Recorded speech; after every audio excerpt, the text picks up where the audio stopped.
من يشتري لهو الحديث ليضل عن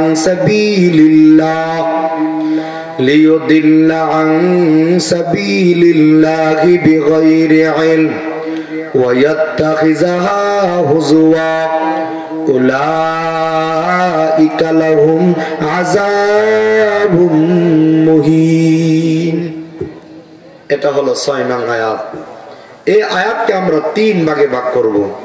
এক ভাগ وَمِنَ النَّاسِ مَن يَشْتَرِي لَهْوَ الْحَدِيثِ لِيُضِلَّ عَن سَبِيلِ اللَّهِ بِغَيْرِ عِلْمٍ এক ভাগ وَيَتَّخِذَهَا هُزُوًا আয়াতের 2 ভাগ উলাইকা লাহুম আযাবুম মুহিন আয়াতের 3 ভাগ। প্রথম ভাগের আলোচনা বুঝতে হলে আগে সংক্ষিপ্ত তরজমানে, তারপরে এই আয়াতটি কেন নাজিল হয়েছে, তাহলে সকলের সামনে প্রকাশ হয়ে যাবে কেন গান বাজনা হারাম। সুবহানাল্লাহ পড়ে।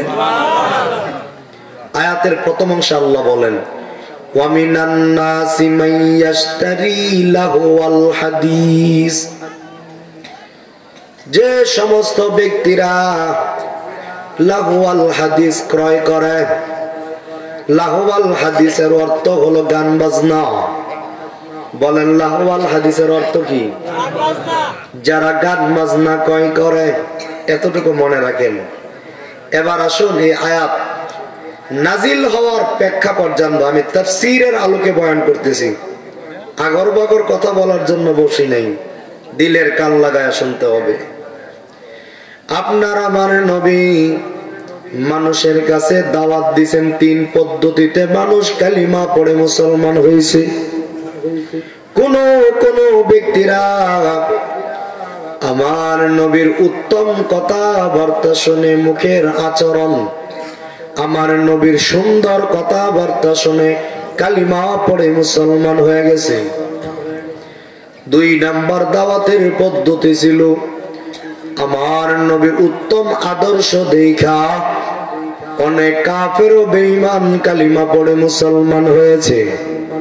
3 নাম্বার পদ্ধতি হলো আমার নবীর কোরআন তেলাওয়াত যখন করতেন, আমার নবীর কোরআন তেলাওয়াত শুনে হাজারো হাজার কাফের বেঈমান কোরআনের সুর শুনা, নবীর কালাম শুনা, আমার আল্লাহর কালাম শুনে কালিমা পড়ে মুসলমান হয়ে গেছে।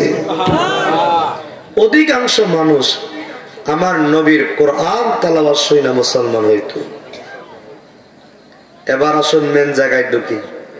কোরআনের আলোচনা তেলাওয়াত শুনা আমার নবীর অনেক কাফেররা যে মুসলমান হয়েছে, এই প্রেক্ষাপটে একটা শানে নজুল বুঝলেই তখন আমাদের আলোচ্য বিষয় বুঝে আসবে কেন গান বাজনা হারাম হয়েছে।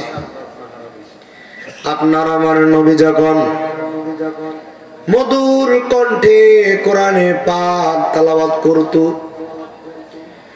আবু জাহেল, আবু লাহাব, উতবা, রবিয়া, এই 4 প্রকার বেঈমান, আবু জাহেল, উতবা, শাইবা, রবিয়া, এই 4 প্রকার বেঈমান তাকা দেখলো আমার নবী যখন মধুর কণ্ঠে কোরআন তেলাওয়াত করে, হাজার হাজার কাফের বেঈমান আমার নবীর তেলাওয়াত শোনার জন্য মৌচাকের মতো বসে যাইতেন।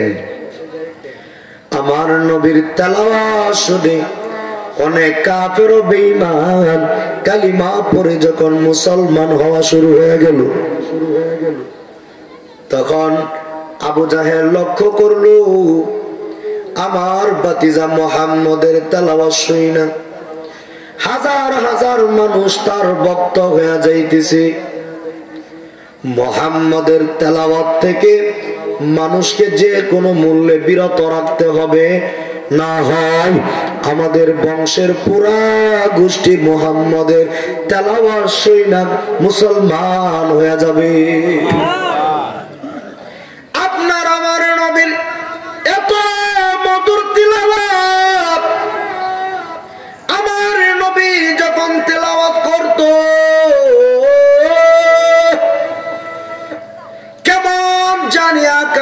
বাতাস মুখরিত হয়ে যাইত, কেমন জানি আকাশ বাতাস গুলো থমকে যাইত আমার নবীর তেলাওয়াত শোনার জন্য। আল্লাহু আকবার বলেন। এত মধুর তেলাওয়াত আমার নবী যখন করা শুরু করলেন, আবু জাহেল, উতবা, শাইবা, রবিয়া, এই 4 প্রকার বেঈমান দারুন নদওয়ায় পরামর্শে বসলো। এ কুরাইশ বংশের বড় বড় নেতারা, তোমার বংশে মুহাম্মদ নামক এক ব্যক্তি, যার তেলাওয়াত শুনে এলাকার সব মানুষ ভক্ত হয়ে যাইতেছে, কি করা যায়? তখন আবু জাহেল পরামর্শ দিল, আজ থেকে চলো আমরা ঘোষণা দিয়া দিই, কেউ যেন মুহাম্মদের তেলাওয়াত শুনতে না পারে। পরামর্শ গৃহীত হয়ে গেল।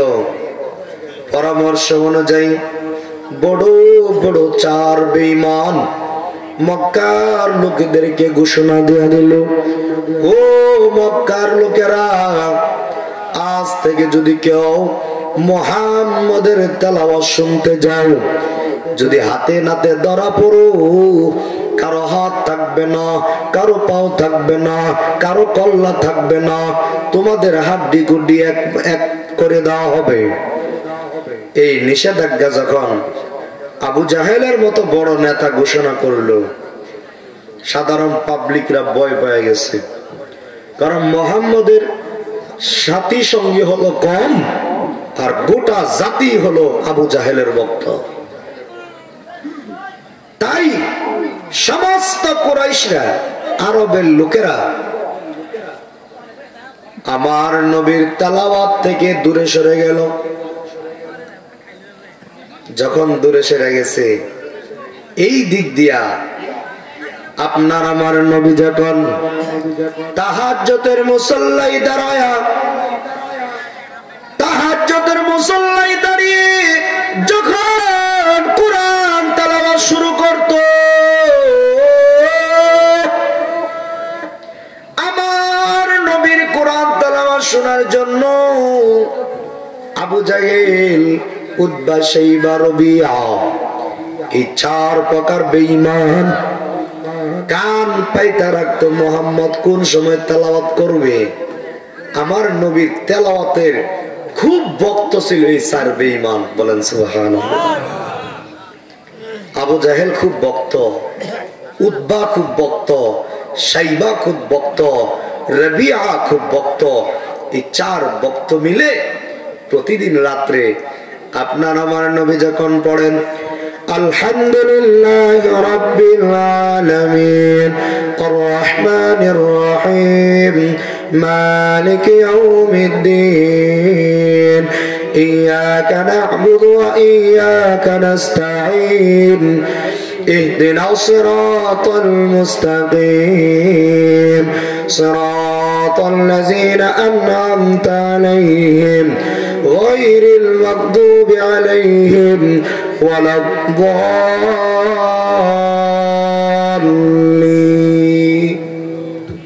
আপনার আমার নবী যখন সূরা ফাতিহা থেকে তেলাওয়াত শুরু করত, আবু জাহেল, আবু লাহাব, উতবা, শাইবা, রবিয়া, এই জাতীয় বেঈমান গুলো আমার নবীর ঘরের পাশে দাঁড়িয়ে দাঁড়িয়ে প্রতিদিন তেলাওয়াত শুনতো।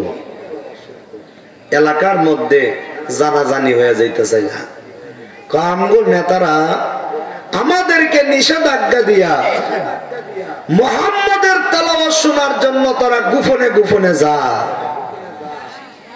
আমগো নেতারাই মুহাম্মদের ভক্ত, তাহলে আমাদেরকে আটকাইলো কেন?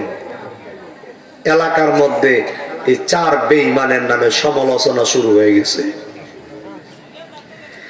যখন সমালোচনা শুরু, তখন আবু জাহেল কয়, কিরে বড় বড় 4 নেতা, তোমরা আমরা যে মিলে মুহাম্মদের তেলাওয়াত শুনি, এলাকার মধ্যে তো জানাজানি হয়ে গেল, আমরা মানুষের সামনে কেমন ভাবে মুখ দেখাবো? এইভাবে যদি মুহাম্মাদের তেলাওয়াত শোনা শুরু করে দেই, আমাদের দেখা দেখি পুরা এলাকা মুহাম্মাদের আয়ত্তে চলে আসবে। তাহলে কি করা যায়? তো চলো আজ থেকে আর মুহাম্মাদের তেলাওয়াত শুনতাম না। এরা চারজন মিলে হাত মিলাইছে, ধরো হাত ধরো, চারজনে হাত মিলাইলাম, আমরা এই চার বেঈমান আর মুহাম্মাদের তেলাওয়াত শুনবো না। যেদিন আইন পাশ করছে পরের দিন আর তেলাওয়াত শুনে নাই। এর পরের দিন আবু জাহেল প্রতিদিন যে সময় মুহাম্মাদের তেলাওয়াত শোনার জন্য রাসূলের বাড়িতে যাইতো, ওই সময় প্রতিদিন ঘুম থেকে জাগ্রত হয়ে যায়। সুবহানাল্লাহ। মানে ঘুমা যেমন আমরা রমজান মাসে প্রতিদিন সাহারির টাইমে যখন আমরা উঠি, একদিন দুই দিন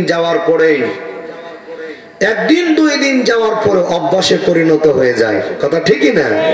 তখন আর ডাক দেওয়া লাগে না, এই টাইমে উঠে যায়। তো দীর্ঘদিন ধরে আপনার আমার নবীর তেলাওয়াত শুনতেছে, তো এই জন্য প্রতিদিন আমার নবী যে সময় তাহাজ্জুদে দাঁড়ায়, ওই সময় আবু জাহেল ঘরের মধ্যে জাগ্রত হয়ে যায়। আবু জাহেল কয়, মুহাম্মাদের তেলাওয়াতের ভক্ত হয়ে গেলাম, আমার ভাতিজা মুহাম্মদ এত মধুর তেলাওয়াত করে, যেই তেলাওয়াতের ভক্ত আমি আবু জাহেল নিজেই হয়ে গেছি। মুহাম্মাদের তেলাওয়াত না শুনলে এখন আমার ঘুমে ধরে না।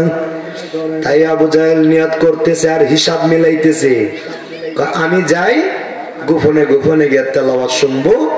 তারা তিন নেতা তো ঘরের মধ্যে শুয়েই থাকবো, তারা জানতো না আমি ফাঁকি দিয়া মুহাম্মদ আমার ভাতিজার তেলাওয়াত শুনে আসি।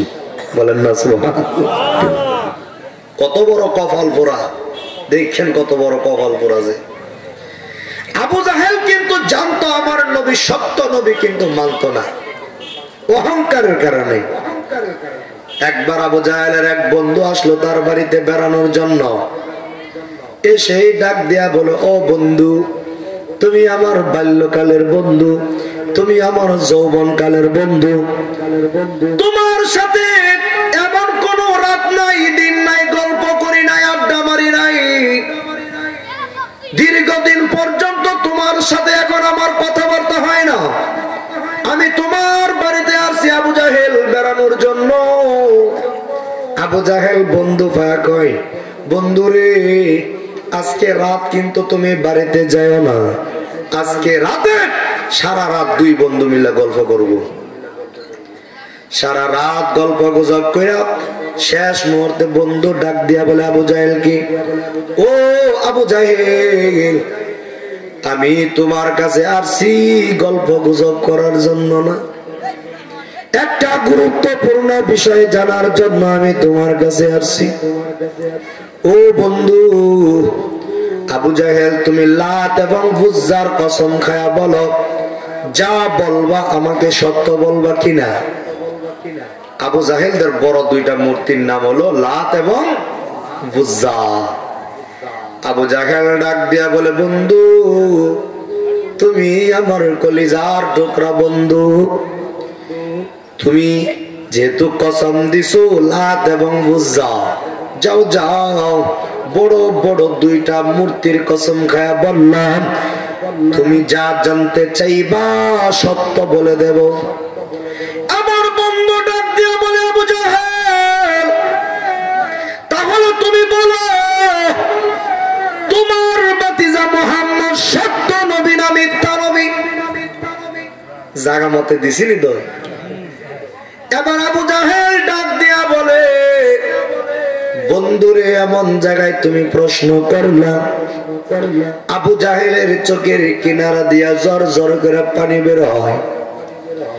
এবার আবু জাহেল ডাক দিয়া বলে, বন্ধু তুমি আমার কাছে জানতে চাইলা লাত এবং উজ্জার কসম দিয়া আমার বন্ধু সত্য, আমার ভাতিজা মুহাম্মদ সত্য নবী নাকি মিথ্যা নবী? ও বন্ধু লাত এবং উজ্জার কসম খেয়ে বলতেছি, আসমান যেমন সত্য, জমিন যেমন সত্য, তুমি যেমন সত্য, আমি যেমন সত্য, আমার ভাতিজা মুহাম্মদ সত্য নবী, এর মধ্যে চুল পরিমাণ কোন মিথ্যা নাই। আল্লাহু আকবার, আল্লাহু আকবার। ও বন্ধু, আমার ভাতিজা মুহাম্মদ কেমন সত্য নবী, জিন্দেগিতে আমার ভাতিজা মুহাম্মদ একটা মিথ্যা কথাও বলে নাই। আমি ভাতিজা, আমার ভাতিজা মুহাম্মদ সত্য নবী, চুল পরিমাণ কোন মিথ্যা নয়। এবার আবু জাহেলের বন্ধু বলে, তাহলে তোমার ভাতিজাকে সত্য নবী হইলে মানো না কেন? তখন আবু জাহেল বলে, আমি মানি না কারণ অহংকারে আমারে গ্রাস করে ফেলাইছে। অহংকারের কারণে আমি আমার ভাতিজার কাছে মাথা নত করতে চাই না।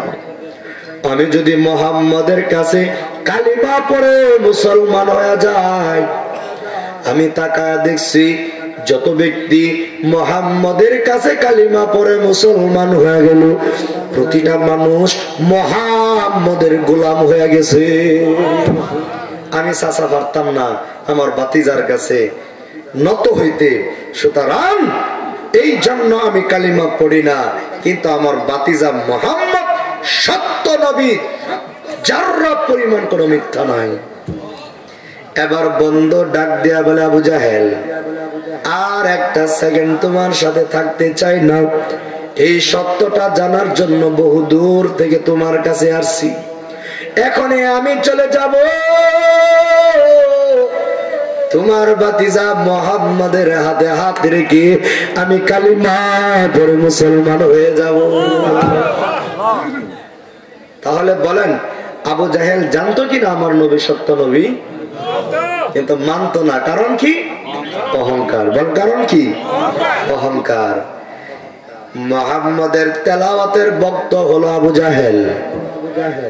চিন্তা ভাবনা করে হিসাব মিলাইতেছে, আজকে তো অন্য অন্য নেতারা আমার ভাতিজার তেলাওয়াত শুনতে আসবে না, আমি ফাঁকে দিয়া চিপাই বসে বসে আমার ভাতিজার মধুর কণ্ঠের তেলাওয়াত শুনবো। এই দিক দিয়া ওই আরো তিনজন বেঈমান উতবা, শাইবা, রবিয়া, এই তিন বেঈমান হিসাব মিলাইতেছে, আজকে তো আবু জাহেল আইতো না, উমুক আইতো না, আজকে আমি ফাঁদা গিয়া মুহাম্মদের তেলাওয়াত শুনি। সুবহানাল্লাহ, জোরে কইলে গুণ হইব নি? আমার চারজনে অঙ্ক মিলাইছে, কেউ হয়তো না আমি শুনবো। এই চারজন বেঈমান আমার নবী যখন তাহাজ্জুদের মুসল্লায় দাঁড়ায় গেছে, আমার নবী যখন তেলাওয়াত করে ইয়াসিন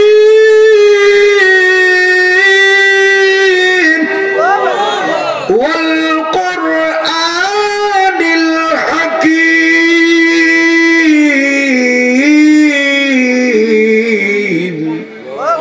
আমার নবী যখন ইয়াসিন তেলাওয়াত শুরু করল, আবু জাহেল ঘরের কোণার মধ্যে গিয়ে কান পাইতো নবীর তেলাওয়াত শুনে।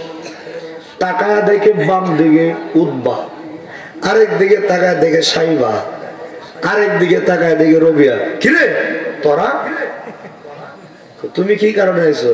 তোরা যে কারণে আইছো আমি এই কারণে আইছি। চারজন এখনো কট খাইছে। কি করা যায়, মুহাম্মদের তেলাওয়াতে আমরা পাগল বানাই লাইছি। এখন চারজন বেঈমান আবার সিদ্ধান্ত নিতেছে, ও নেতারা কি করা যায়? এইভাবে যদি মুহাম্মদের তেলাওয়াত শুনতে থাকে, একদিন তো আমরা মুহাম্মদের গোলাম হয়ে যাব। যে কোনো মূল্যে মুহাম্মদের যে মধুর তেলাওয়াত আছে, এর বিকল্প কোন আবিষ্কার করা যায় কিনা, চলো না একটু গবেষণা করে দেখি। আবু জাহেল কথাটা ঠিকই কইছ, মুহাম্মদের সুরের বিকল্প কোনো কিছু পাওয়া যায় কিনা, এটা বার করার জন্য আমাদের এলাকার মধ্যে নজর ইবনে হারেস নামক একজন ব্যক্তি আছে। নজরের কাছে আমরা চলে যাই। নজর সে বিভিন্ন রাষ্ট্রের মধ্যে সফর করে, সে ভালো জানে কোন এলাকায় কোরআনের বিকল্প কোনো পাওয়া যায়নি। এবার 4 বেঈমান নজরের বাড়িতে চলে গেল। নজরের বাড়িতে গিয়া বলে, ও আমাদের এলাকার ধনাঢ্য ব্যক্তি, কুরাইশের মধ্যে সবচেয়ে ধনাঢ্য ব্যক্তি নজর ইবনে হারেস। নজরের কাছে গিয়া বলেন, ওরে বন্ধু, তুমি তো বিভিন্ন রাষ্ট্র সফর করো, যেটা উঠবো মনে করো এটা গানের পাগল। হ্যাঁ, উঠলে আমার কাছ থেকে ছুরি লিয়ে যেতে হইব, কথা ঠিকই না? 1 নাম্বার ধরলে 1 আঙ্গুল দেখাইবেন, 2 নাম্বার ধরলে 2 আঙ্গুল দেখাইবেন, না হলে বেজাল আছে, সিগনালে ঘুমাইছে। ওই যে টুপিওয়ালা আছে যাইতেছে, পেশাব করবার লেগে যাইতেছে, মেন জায়গায় আইতাছি, এবার ফাড়ার মধ্যে মশলা দিয়া যাবো আজকে। আগে বুঝাল শানে নজরুলটা। আল্লাহু আকবার বলেন। খারাপ লাগতেছে? ছেড়ে দিতাম বয়ানটা। এবার নজরের বাড়িতে গিয়ে আবু জাহেল বলে, ও বন্ধু, তুমি তো বিভিন্ন রাষ্ট্র সফর করো, মুহাম্মদের তেলাওয়াত শুনে শুনে আমাদের এলাকার মানুষগুলো পাগল হয়ে যাইতেছে, মুহাম্মদের কাছে কালিমা পড়ে মুসলমান হয়ে যায়। ও বন্ধু, কোরআনের বিকল্প, মুহাম্মদের তেলাওয়াতের বিকল্প, মুহাম্মদের সুরের বিকল্প কোনো কিছু পাওয়া যায় কিনা? তুমি যেহেতু বিভিন্ন রাষ্ট্র সফর করো, তুমি তালাশ করে দেখো। নজর কয়, তাই নাকি? মুহাম্মদের তেলাওয়াত শুনে পাগল, দাঁড়াও, আমি বিভিন্ন রাষ্ট্রে সফর করি, বিভিন্ন জায়গায় যদি কোরআনের সুরের বিকল্প কোনো পাওয়া যায়, সাথে সাথে আমি লইয়া পড়ব। আবু জাহেল, উতবা, শাইবা, রবিয়া তাদেরকে সান্ত্বনা দিয়া এই দিক দিয়া নজর ইবনে হারেস রোম পারস্য রাষ্ট্রে গেলেন ব্যবসার কাজে। গিয়া দেখে ওই এলাকায় দাসী বিক্রি হয়, দাসী, গোলাম দাসী আছে না, দাসী বিক্রি হয়, সুন্দর সুন্দর নারী, যে নারীরা হলো দাসী। এই সুন্দর সুন্দর নারীদের, কিছু নারীদেরকে দেখা যায় তারা বিভিন্ন জাতের গল্প কইতেছে, সুর দিয়া দিয়া বিভিন্ন জাতের গল্প কইতেছে। গল্প যখন বলতেছে, এত সুর দিয়া দেখতেও দাদা চমৎকার, অর্ধ উলঙ্গ পোশাক পইরা নাচতাছে আর গল্প কইতাছে, আর হাজার হাজার মানুষ দেখা দেখা তার গল্পগুলো শুনতেছে। এমত অবস্থায় এবার নজর কয়, পায়া গেছি,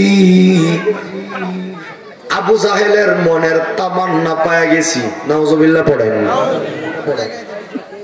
এখান থেকে কয়েকজন দাসী নজর ইবনে হারেস সে ক্রয় করলো, গায়িকা ক্রয় করলো, গায়িকা। যারা কোন বিষয়ে গাইব? আগের জামানার বড় বড় বাদশাহ পণ্ডিতদের বিভিন্ন গল্প কাহিনীকে 99% মিথ্যা বানায়া 1% সত্য দিয়া পুঁতি গাইতো। পুঁতি আপনারা দেশে পুঁতি ছিল না? আমি ছোট চর্ম স্কুলে যখন পড়ি তখন আমি পুঁতি শুনতে গেছিলাম, আমরা বাড়ির ফাঁসু পুঁতি হয়েছি। কেমন মিশা কথা কয়, পুঁতি ভরি 3 ভাগ পুঁতে, পুঁতির মজে পায়খানা করছে রৈশার মার পুঁতে, ঠিক না? তখন অপর পক্ষে পুঁতির মধ্যে না, অপর পক্ষ দ্বারা কর বিড়ালের চোখে চশমা লাগাইছে, বিড়ালের চোখ বলে চশমা লাগাইছে, এটা সত্য না মিথ্যা? মিথ্যা। এই জাতীয় পুঁতি বিভিন্ন গল্প গুজব দিয়া বিভিন্ন কাহিনী সাজায়া 99% মিথ্যা, 1% সত্য। এই গল্পগুলো এই গায়িকারা যখন গাইতো, হাজার হাজার বেঈমান জাগায় বৈশা ওই গায়িকাদেরকে চেহারা দেখতো তাদের বুক ফেয়ার দেখতো, তাদের অর্ধ উলঙ্গ নাইজ দেখতো আর ফুটি শুনতো। নজর ইবনে হারেস গরিব মানুষ না ধনী মানুষ? এই জমিনের মধ্যে যত টাকাওয়ালা আছে তারাই কিন্তু যাত্রা গান দেয়। আর আস্তে করে আপনার এলাকায় দেখবেন যারা গানের ব্যবস্থা করেন, যারা যাত্রা প্যান্ডেলের ব্যবস্থা করেন, যারা অর্ধ উলঙ্গ মহিলাদেরকে এনে নাচানাচি করায়, তারা অধিকাংশ ব্যক্তি হলো টাকাওয়ালা। আর যে সমস্ত টাকাওয়ালারা অর্ধ উলঙ্গ নারী এনে নাচানাচি করে, সবগুলো হলো নজর ইবনে হারেসের বংশধর। তুমি যদি টাকাওয়ালা হইয়া নাই কেন, তখন তোমরা জাতি চিহ্না লেব তুমি কার বংশধরের রূপ। কথা ঠিক কিনা? তোমার লজ্জা থাকলে গান বাজনা করো না। এবার শুনো, মেন জায়গায় যাইতাছি। আজকের বয়ান শুননা কতকের ফাড়ার মধ্যে আগুন লাগবো। এই কথা ঠিক না? যে গান বাজনা করা এর দিছি আগুন লাগায়, এখন জায়গা দূরে থেকে বয়া তুদা খালি জ্বলবো আর জ্বলবো। আমরা জ্বলবো ইমানি পাওয়ারে, হ্যাঁ জ্বলবো শয়তানের পাওয়ারে। কথা ঠিক না? কষ্ট পাইতেছেন? নজর ইবনে হারেস ৩-৪ জন নায়িকাই না মক্কার মধ্যে দিল সাইরা। আমার নবী এক জায়গায় বসে কোরআন তেলাওয়াত করতেছে।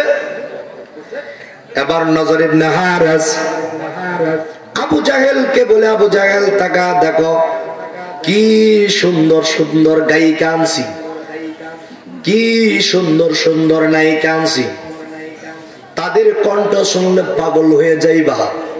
আবু জাহেল একটু শোনাচ্ছে তোমার সুরটা। যখন সুরটা শুরু করছে আবু জাহেল নিজে পাগল হয়ে গেছে। এটাই তো যথেষ্ট মুহাম্মাদের তেলাওয়াত থেকে দূরে সরানোর জন্য। একবার বলি নাউজুবিল্লাহ। এবার আপনার আমার নবী যখন কোরআন তেলাওয়াত করে, পাশে আবু জাহেলের লোকেরা নারী লাগায় দিছে। আমার নবীর তেলাওয়াত বাদ দিয়া মানুষগুলো ওই নায়িকার গল্প গুজব শোনার জন্য, পুঁথি শোনার জন্য হাজার হাজার মানুষ ভিড় জমাইছে। আমার নবী দৃশ্য দেখে কষ্ট পাইতে লাগলো। আবু জাহেলের প্রতি কষ্ট পাইতে লাগলো, উতবার প্রতি কষ্ট পাইতে লাগলো, রবিয়ার প্রতি কষ্ট পাইতে লাগলো, সাবিয়ার প্রতি কষ্ট পাইতে লাগলো। আমার নবী যখন কষ্ট পাইতে লাগলো, তখন আল্লাহ তাআলা সূরাতুল লুকমানের 6 নম্বর আয়াত নাযিল করে দিয়েছে। ওয়া মিনান নাসি মান ইয়াশতারি লাহওয়াল হাদিস লিয়ুদিল্লা আন সাবিলিল্লাহি বিগাইরি ইলম ওয়া ইয়াত্তাখিযাহা হুজুওয়া উলাইকা লাহুম আযাবুম মুহিন। এই আয়াত নাযিল হয়ে গেছে। এই আয়াতের মধ্যে প্রথম অংশে বলেন নজর ইবনে হারেস তার কি বাড়া আনছে না কিনা আনছে? কিনা আনছে।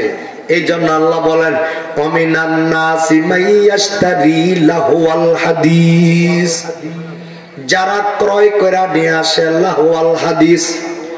লাহওয়াল হাদিসের এক কথা হলো, লাহওয়ান শব্দের অর্থ হলো খেলা, আর হাদিস শব্দের অর্থ হলো কথা, অর্থাৎ কথার খেলা। কথার খেলা মানে বিভিন্ন গল্প গুজব বানায়া বানায়া এমন মিষ্টি কইরা কথার খেলা মার পিছে ভালায়া দেয়, মানুষগুলো আগ কইরা ছায়া শুনে। লাহওয়াল হাদিসের ব্যাখ্যা হলো, 1 নম্বর হলো ফুতি। বলেন 1 নম্বরে কি? ফুতি। সালাদ দোনা যাও। লাহওয়াল হাদিসের 2 নম্বর ব্যাখ্যা হযরত ইবনে আব্বাস রাদিয়াল্লাহু তাআলা আনহু বলেন হুয়াল গানা, গান বাজনা।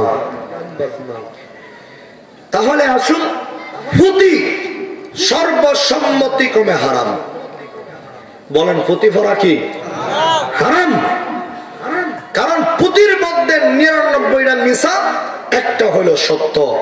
একটা সত্যের জন্য 99টা মিছা গল্প গুজব বানায় কয়, মিথ্যা একটা একটা বললেই হারাম, 99টা লাগে না। কথা ঠিক কি না?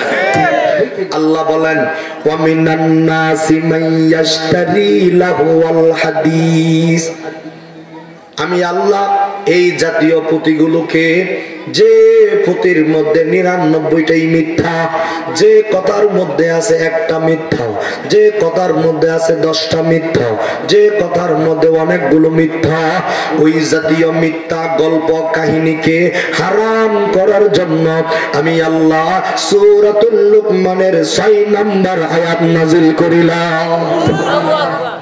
এটা হলো পুঁথি হারাম করলাম।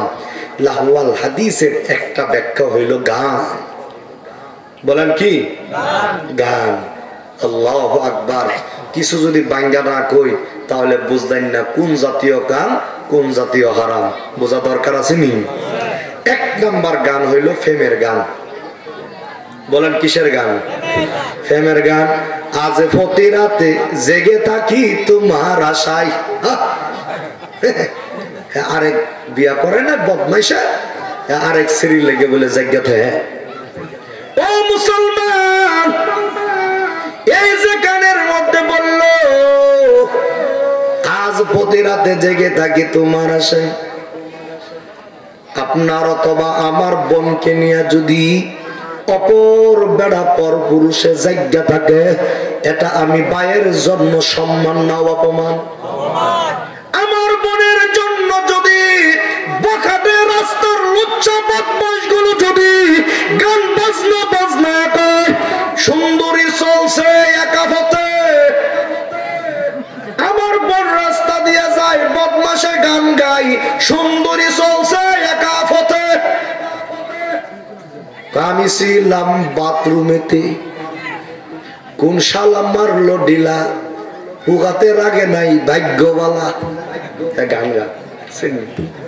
এই জাতীয় গান আল্লাহ বলেন এই জাতীয় গানগুলোকে হারাম ঘোষণা করার জন্য আমি আল্লাহ সূরাতুল লুকমানের 6 নম্বর আয়াত নাযিল করিলাম।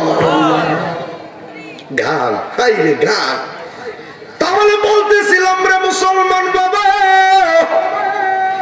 আপনার মেয়েকে নিয়ে যদি বখাটে ছেলেরা গান গায়, এটা বাবার জন্য সম্মান না অপমান? যে গান দিয়ে ভাইকে অপমান করা হয়, যে গান দিয়ে মাকে অপমান করা হয়, যে প্রেমের গান গাওয়ার কারণে মেয়ের বাবাকে অপমান করা হয়, যে গানের কারণে মেয়ের চাচাকে অপমান করা হয়, আল্লাহ বলেন এই জাতীয় অপমান থেকে আমার মুসলমান বান্দাকে বাঁচানোর জন্য আমি আল্লাহ গান বাজনা হারাম করে দিলাম। তাহলে প্রেমের গান হালাল না হারাম? জবান খুলে বলেন। কত নম্বর সূরা? সূরা লুকমানের কত নম্বর আয়াত? সবাই বলেন কত নম্বর আয়াত? হাত তুলেন, হাত তুলেন, 6 আঙ্গুল দেখা বলেন কত নম্বর আয়াত? কোন